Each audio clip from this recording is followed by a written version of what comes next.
किसी से वाद विवाद न करो। बहुत अमृतमय वचन है।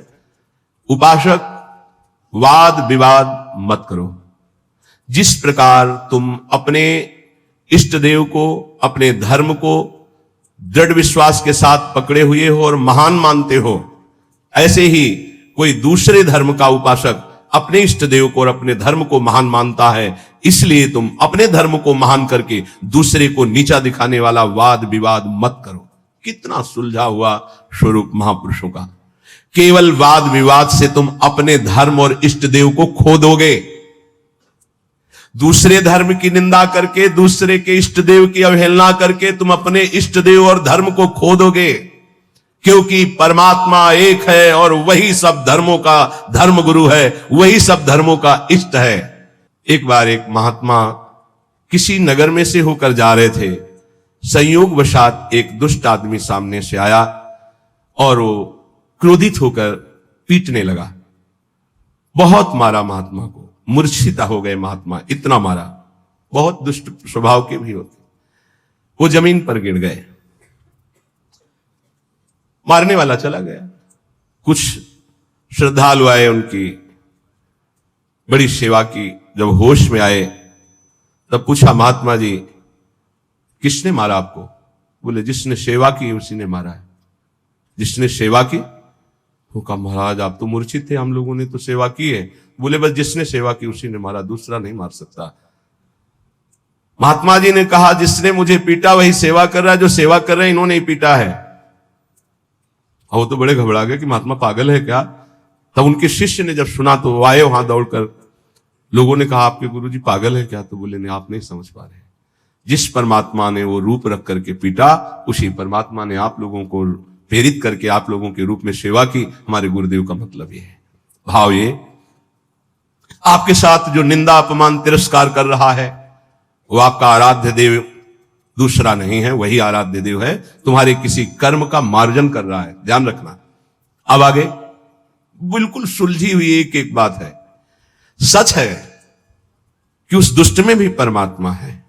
सच है कि व्याघ्र में भी परमात्मा है।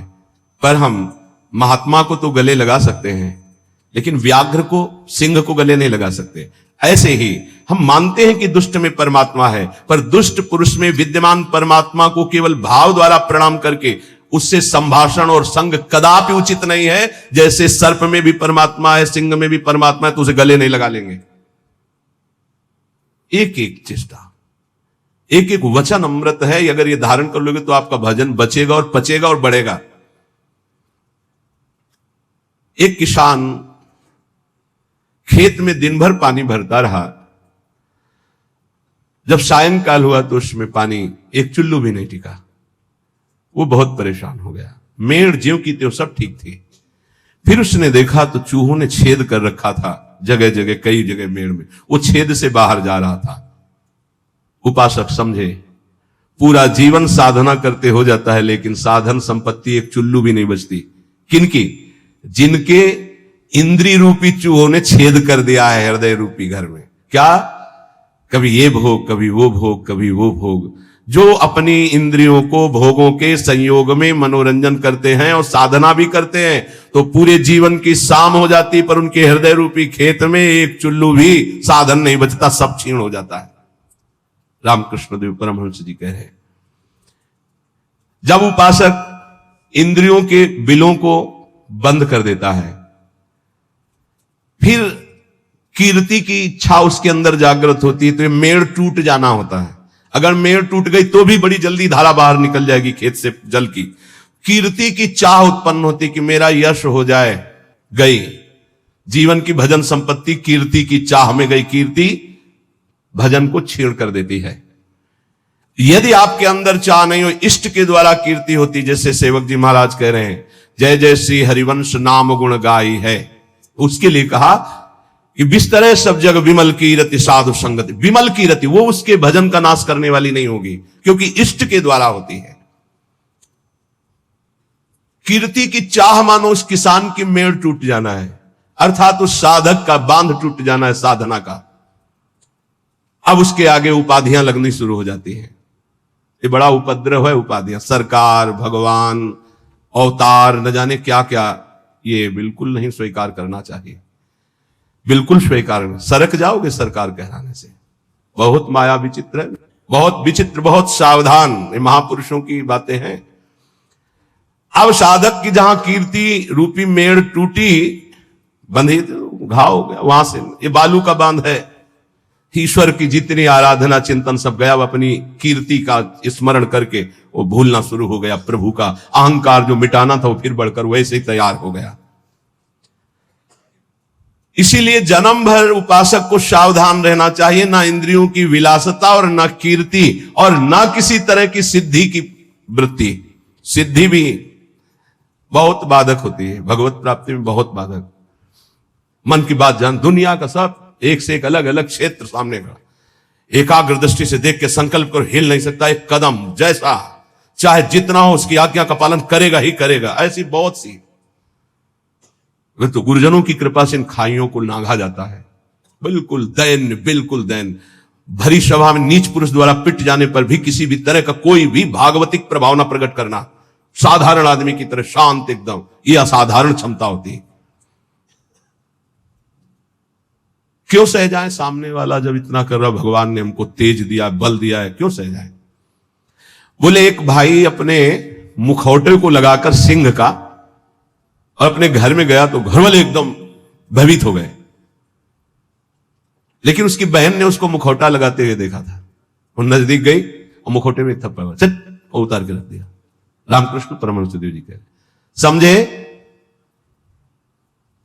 ये कोई निज जन, निज संबंधी देख पाएगा कि इन मुखौटों में और कोई नहीं, मेरा प्रिय है, प्रीतम है, दूसरा कोई नहीं। ये जो गाली दे रहा है, जो अपमान कर रहा है, जो पीट रहा है, वो मेरा प्रीतम है जिसकी मैंने आराधना की है। वो किस लिए पीट रहा है? जैसे कुम्हार अपनी मटकी को पीट के देखता है, ठीक है, खरी है, कहीं से फूटी नहीं है, मजबूत है, इतना वार सह सकती है, तैयार हो। भगवान ऐसा लीला करते हैं, पक्का अपनी मटकी को बजवाते हैं, बड़े जोर से बजाते हैं। जैसे कुंभकार बाजार में मटकी रखता है, सिक्के से बजाता है, हाथ से बजा के दिखाता है, फिर कहता है इतने रुपए की है। ऐसे भगवान अपने भक्त को विश्व में दिखाते हैं, देखो कितना सहनशील है। मुखौटा कोई भी हो सकता है, ध्यान रखना, मुखौटा कोई भी हो सकता है, पहचानना आपको है। घर वाले भयभीत हो गए, लेकिन बहन भयभीत नहीं हुई, क्योंकि उसने देखा मेरा भाई मुखौटा लगा रहा सिंह का। ऐसे ही संबंधी जो भगवत संबंध दास से सबके वात्सल्य कांता सहचरी, वो जान रहा है कि मेरा प्रीतम ये मुखौटा लगा के बदल के आया है और मुझे गाली दे रहा, मेरा अपमान कर रहा है। नहीं, मैं डरने वाला नहीं, मैं समझ गया मेरा प्रीतम है। कोई भी भय उसे स्पर्श नहीं कर सकता। एक दिन एक सरकारी आदमी पिस्तौल रखता था और बहुत विलंब से आया। पत्नी ने कहा तुम इतना विलंब से क्यों आए? रोज तो इतने समय आ जाते थे, इंतजार करते हुए इतना समय। उसका समय हो जाता है। कैसे हो जाता है? बोले ऐसे हो जाता है। पिस्तौल निकाली, गोली भरी और उसकी कनपट्टी में लगाई। तो ये सब दूसरों को धमकियां दिया करो। बोले असली गोली है, पिस्तौल है, तुझे भय नहीं लग रहा? बोले बिल्कुल पाई भर नहीं लग रहा। क्यों नहीं लग रहा? तुम मेरे प्रीतम हो, ऐसा कर ही नहीं सकते हो। ऐसे ही भक्त वो संपूर्ण चर जगत में अपने प्रीतम को सर्वान वस्तुतया निरीक्ष परम स्वाराध्य बुद्धिर्मम, वो भयभीत नहीं होता। शरीर को पूरा होना है तो उसी क्षण होना है, जैसे होना है, जिस विधान से होना है, मेरे प्रीतम उसी विधान का प्रयोग करेंगे, पर होंगे मेरे प्रीतम। सर्वस्व हरण करने वालों में मैं मृत्यु हूं, भगवान श्री कृष्ण कहते हैं। अब हमारे पास और कौन रह गया? मृत्यु रूप में भी तो प्रीतम ही आएंगे, और कौन आएगा? इसलिए जो सर्वत्र मुखौटे से हट करके दर्शन करता है, ये मुखौटे किनके हैं? बनावटी है। इनमें जो है वो है कौन? मेरा प्यारा, सर्वान वस्तुतया। क्रूरा पापिनो, जो क्रूर हैं, पापी हैं, वो मुखौटा केवल ऐसा है, अंदर उनके परमात्मा बैठा है। हमें मुखौटा नहीं देखना, हमें अंदर। रामकृष्ण परमहंस देव जी की वाणी, वो कह रहे हैं उस उपासक को कभी भय नहीं होता, कभी घबराहट नहीं होती, कभी डर नहीं होता, कभी अशांति नहीं होती, कभी दुख नहीं होता, जो सर्वत्र मुखौटे से अलग देखता है। इन मुखौटे से अंदर एकमात्र परमात्मा। कोई स्त्री का मुखौटा, कोई पुरुष का, कोई महात्मा का, कोई दुरात्मा का, कोई मूर्ख का, कोई विद्वान का, पर है अंदर एक ही परम तत्व। पानी और बुलबुला कोई अलग चीज नहीं है। बुलबुला पानी में ही उठता है, पानी में ही तैरता है और पानी में ही फूट कर पानी बन जाता है। ठीक ऐसे ही परमात्मा में ही जीवात्मा प्रकट होता है, परमात्मा में ही। परमात्मा में ही रहता है और परमात्मा में ही लीन हो जाता है। जीवात्मा कोई अलग चीज नहीं, जैसे पानी का बुलबुला पानी से ही प्रकट हुआ, पानी में ही रहता है, पानी में ही फूटकर पानी बन जाता है। ऐसे ही कोई स्वतंत्र नहीं है, उसी परमात्मा में विराजमान। अगर इतना जान लो तो तुम परमात्मा स्वरूप ही हो, ये परमहंस जी कह रहे हैं। देखो, रेलगाड़ी का इंजन वेग के साथ चलकर ठिकाने पर अकेला नहीं पहुंचता है, बल्कि लाखों लोगों को पहुंचाने की सामर्थ्य रखता है। जोड़ते जाओ, बैठते जाओ, इंजन में बड़ी पावर है। बोले ऐसे ही आचार्य इंजन है और अनुयायी जन आचार्य के डिब्बे हैं। कितने जन बैठ करके परम पद में, निकुंज में पहुंचते हैं। कभी भी ये नहीं सोचना चाहिए कि इतने लोगों का उद्धार कैसे हो जाएगा, इतने लोगों का कल्याण कैसे हो जाएगा, बहुत लोग जुड़े हैं, कैसे कल्याण। तो बोले ईश्वरीय शक्ति इंजन है और वो शांत, वो गुरुजन डिब्बे के समान है। कनेक्शन इंजन से है तो इंजन में 2-4 लोग बैठते होंगे, लेकिन डिब्बे में 70, 80, 90, 100 ज्यादा भी बैठ जाते होंगे। जनरल में तो ज्यादा ही बैठ जाते, कुछ बैठे, कुछ खड़े, कुछ पूरा सब, और सब वहीं पहुंचेंगे जहां इंजन पहुंचेगा। बिना टिकट के होंगे तो 2-4 थप्पड़ लगेंगे, थोड़ा टैक्स लग जाएगा, पहुंचेंगे वहीं। बीच में अगर हो गया तो फिर उतारे भी जा सकते, उपद्रव होने पर, टिकट ना होने पर, पैसा ना होने पर उतार। इसलिए राधा राधा पैसा इकट्ठा कर लो, परम धन राधा नाम आधार। अगर जल्दी जल्दी में टिकट नहीं खरीद पाए हो तो थोड़ा ज्यादा लगेगा, पर राधा राधा राधा राधा पहुंच वहीं जाओगे। बात हमारी मान लेना। टिकट क्या है निकुंज की? ये जो मंत्र है, आचार्य संबंध है, आचार्य शरणागत से टिकट है। और जनरल में क्या है? राधा राधा राधा राधा राधा राधा, जैसे सब जप रहे हैं। तो बैठ सब गए हैं गाड़ी में, बीच में तुम्हारी चेकिंग होगी, चेकिंग भी होगी। बोले जल्दी में खरीद तो नहीं पाए, लेकिन एक राधा नाम की कीमत में पूरा त्रिभुवन बिक जाएगा।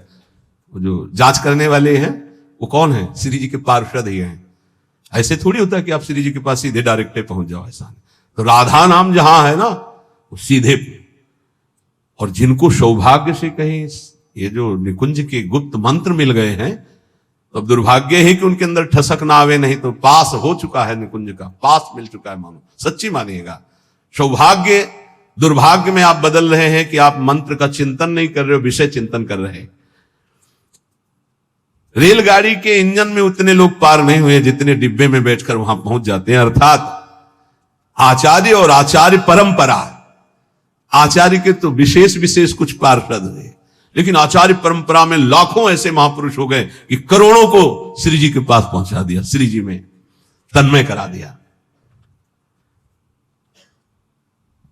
राजहंस कभी पानी, वो दूध पीकर पानी को छोड़ देता, राजहंस।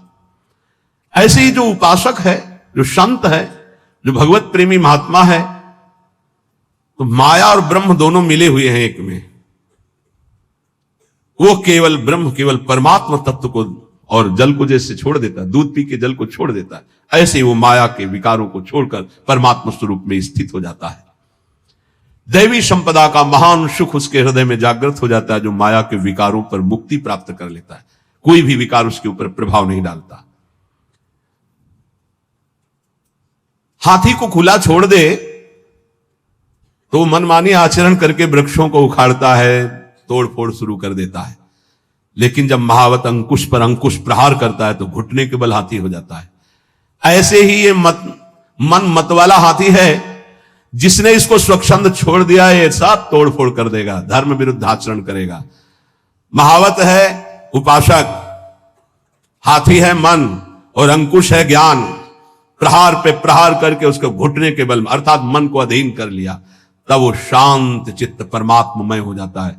मन ही भगवान का स्वरूप बन जाता है। इंद्रियाणाम मनुष्यास्मि, पर पहले अंकुश की मार देनी पड़ेगी, छोड़ना नहीं। इसको छोड़ दिया तो तोड़फोड़ मचा देगा। मतवाला ये हाथी है मन, किसी के अंकुश से, केवल ज्ञानांकुश, जो नाम मंत्र मिला खूब जपो, इसी से मानो तुम्हारे अंकुश की धार तीक्ष्ण होगी, इसी से तुम्हारा मन बस में होगा, दूसरा कोई उपाय नहीं। कल एक साधक प्रश्न कर रहे थे एकांतिक में, मैं जानता हूं ये नहीं करना चाहिए, फिर भी करता हूं, क्यों? दो बातें। पहली बात, तुम में आध्यात्मिक सामर्थ्य खो चुकी है, जान करके भी तुम उसको रोक नहीं सकते क्योंकि बलहीन हो। और दूसरी बात, तुम्हारी सुख बुद्धि उसमें है। जरूर ये कहते हो मुंह से कि नहीं करना चाहिए, पर अंदर है कि इसमें सुख है। इन दो बातों के कारण तुम भ्रष्ट होते रहते हो। तो हमको पहली बात बलवान करनी है कि हमारे अंदर नाम बल आवे, तो दूसरी बात अपने आप हट जाएगी, सुख बुद्धि हट जाएगी। पहले नाम जप करके अपने को बलवान बनाइए। समस्त विकारों को नष्ट करने का मैं तुम्हें एक सरल उपाय बताता हूं। रामकृष्ण परमहंस देव जी, तालियां बजाकर जब नाम कीर्तन जोर जोर से किया जाता है तो जैसे वृक्षों में बैठे हुए पक्षी उड़ जाते हैं, ऐसे हृदय के काम क्रोध आदि नष्ट हो जाते हैं। रामकृष्ण परमहंस देव जी तालियां बजाकर राधा राधा राधा राधा राधा, किसी संगीत की और ज्ञान वृत्ति ना हो तो अपने पास परम संगीत है तालियां, तालियां बजाकर। तो कह रहे हैं कि जैसे वृक्षों में बैठे हुए पक्षी तालियां उड़ जाते हैं, ऐसे हृदय में बैठे हुए काम क्रोध भाग जाते हैं जब नाम कीर्तन। जब किसी को भी काम आदि वेदना हो तब नाम कीर्तन करके देखना, तो नाम कीर्तन होने ही नहीं देगा काम। देख लेना, उस समय अगर उपदेश भी किया जाए तो तुम्हें अच्छा नहीं लगेगा।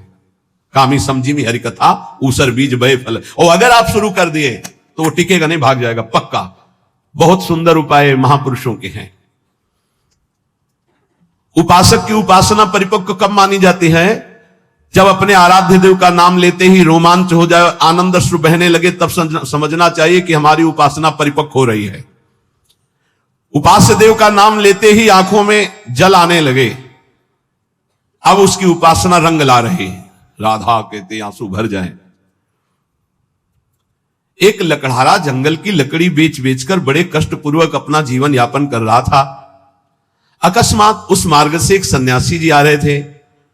उन्होंने लकड़हारे के दुख को देखकर कहा, बेटा जंगल में तुम सूखी लकड़ियां बिन रहे हो, इसके आगे बहुत कुछ है, आगे बढ़ो और कुछ तुम्हें प्राप्त हो जाएगा, मैं देख रहा हूं। वो आगे बढ़ा, सूखी लकड़ियां छोड़कर। ध्यान देना, महापुरुषों के उदाहरण साधारण नहीं होते, बात साधारण दिखाई दे रही। जब काफी आगे बढ़ा तो उससे चंदन की खुशबू आई, तो चंदन के वृक्ष मिले। सूखी लकड़ी छोड़कर उसने चंदन की लकड़ी काटी और बाजार में बेचा, अच्छा पैसा आया। फिर शब्द उसके कान में गूंजा कि बेटा और आगे बढ़ो। तो उसने सोचा और आगे अब क्या मिलेगा, तो आगे बढ़ा। क्योंकि उस संत के वचन सत्य सच्चिदानंद से युक्त थे, तो जंगल में उसे एक खान मिली तांबे की। अब तो तांबा बेच करके बहुत, फिर आवाज सुनाई दी और आगे बढ़ो, तो और आगे बढ़ा तो उसे चांदी की खान मिल गई। अब तो बहुत बड़ा धनी हो गया। फिर आवाज आई और आगे बढ़ो, तो आगे बढ़ा तो स्वर्ण की खान मिल गई। बोला आप तो बस यही पूर्णता हो, स्वर्ण ही स्वर्ण। फिर आवाज आई और आगे बढ़ो, तो उसे हीरे की खान मिल गई। अब एक हीरा जीवन भर लकड़ी बेचने वाला लकड़ी बेचता तो उसकी बराबरी नहीं, ऐसे हीरे की खान मिल गई। भावार्थ और अंदर उसका रहस्यार्थ, ये मानो भोगों में फंसा हुआ है। आगे बढ़, आगे बढ़। जैसे जैसे वह अध्यात्म की तरफ बढ़ता है, नाना प्रकार के दिव्य सुख, और आगे बढ़ सिद्धियों के सुख, और आगे बढ़ भावात्मक सुख, शांत सुख, दास्य सुख, वात्सल्य सुख, कांता सुख, सहचरित, अपूर्ण महामाधुर्य रस में स्थित।